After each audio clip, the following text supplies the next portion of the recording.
تعلیمات ہیں، تمام تعلیمات سنہری ہیں۔ ان تعلیمات میں ایک سب سے اہم تعلیم وہ اسلامی رشتہ، اسلامی اخوت کا رشتہ ہے۔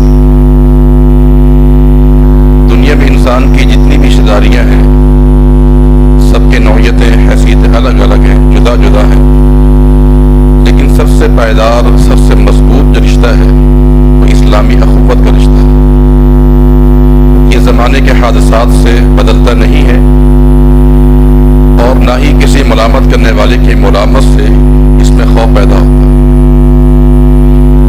دنیا میں کسی بھی خطے کے اندر بسنے والا مسلمان وہ ہمارا بھائی ہے۔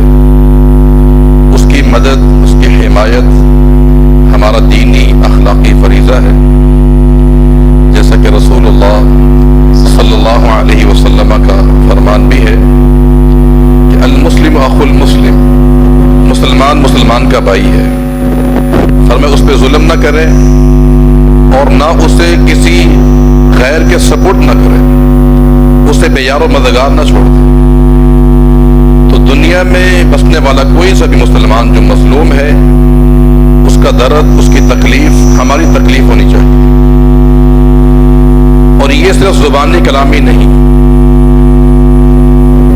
بلکہ انسان کو عملاً ایک مسلمان کا درد محسوس ہونا چاہیے۔ آپ نے اللہ کے نبی کے بہت سے فرامین سنے۔ نبی کریم صلی اللہ علیہ وسلم نے تشبیہ دی کہ مسلمانوں کا آپس میں رشتہ کیسا ہوتا ہے۔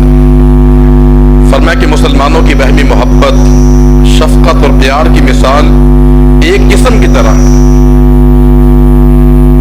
ایک جسم کا معنی کیا ہے کہ جب انسان کے جسم میں تکلیف ہوتی ہے، درد ہوتا ہے، تو پورا جسم اس کا احساس ہوتا ہے، محسوس کرتا ہے اس کو، اور اس تکلیف کو دور کرنے کے لیے وہ کیا کچھ کرتا ہے۔ یہی ایک انداز، یہی ایک احساس مسلمانوں کے اندر ہونا چاہیے۔ مظلوم کی مدد، اس کی حمایت، اس کے لیے آواز اٹھانا، یہ ہر مسلمان کی ذمہ داری ہے۔ نبی کریم صلی اللہ علیہ وسلم کا فرمان ہے کہ جس انسان نے کسی مظلوم کی مدد کی، اللہ تعالیٰ ایسے انسان کو پل صراط پر ثابت قدمی عطا فرماتا ہے۔ مظلوم کی مدد، اس کی حمایت، یہ عذاب قبر سے نجات بھی ہے۔ رسول اللہ صلی اللہ علیہ وسلم کا فرمان تھا کہ انسان کو قبر میں جب پکڑا گیا تو اللہ نے اس کے بہت سارے گناہوں کو معاف کر دیا، لیکن ایک اس کا گناہ معاف نہ کیا گیا، وہ یہی تھا کہ فرمایا کہ تیرا گزر ایک مسلمان کے پاس سے ہوا، وہ مظلوم تھا، تو نے اس کی مدد نہیں کی۔ عذاب قبر سے نجات مظلوم کی حمایت اور مدد میں، اور مظلوم کی مدد، اس کے لیے آواز کو اٹھانا اور اس کے ساتھ یکجہتی کا اظہار کرنا، یہ تو انبیاء کا فریضہ ہے۔ صالحین، صدیقین، ان کا یہ فریضہ رہا۔ اللہ نے قرآن مجید میں سورہ یاسین میں ذکر کیا حبیب نجار کا، صاحب یاسین، کہ جب اس قوم نے 3 انبیاء کو جھٹلا دیا تو وجاء رجل من اقصى المدینہ یسعى قال یا قوم اتبعوا المرسلین اتبعوا من لا يسألكم اجرا وهم مهتدون۔ یہ آنے والے نے ان 3 انبیاء کی حمایت کی اور قوم کو اسلام کی دعوت دی۔ موسیٰ علیہ السلام کے زمانے میں جب فرعون نے موسیٰ کو قتل کرنا چاہا، قرآن نے ذکر کیا وقال رجل مؤمن من آل فرعون یکتم ایمانہ اتقتلون رجلا ان یقول ربی اللہ۔ تو اللہ نے ہر دور میں ایسے بندے کھڑے کیے ہیں کہ جنہوں نے مظلوموں کی حمایت کی۔ تو یہ ہم سب کا اخلاقی اور دینی فریضہ بنتا ہے کہ دنیا کسی مقام پر کوئی مسلمان پریشان ہے، تکلیف کے اندر ہے، اس کی حمایت کرنی چاہیے۔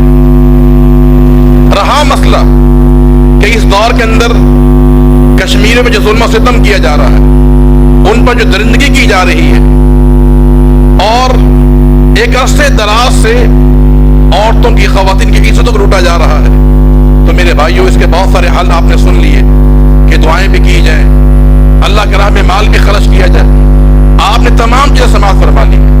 تو میرے بھائی اس کے ساتھ ساتھ جو سب سے اہم چیز ہے وہ مسلمانوں کا اتحاد ہے۔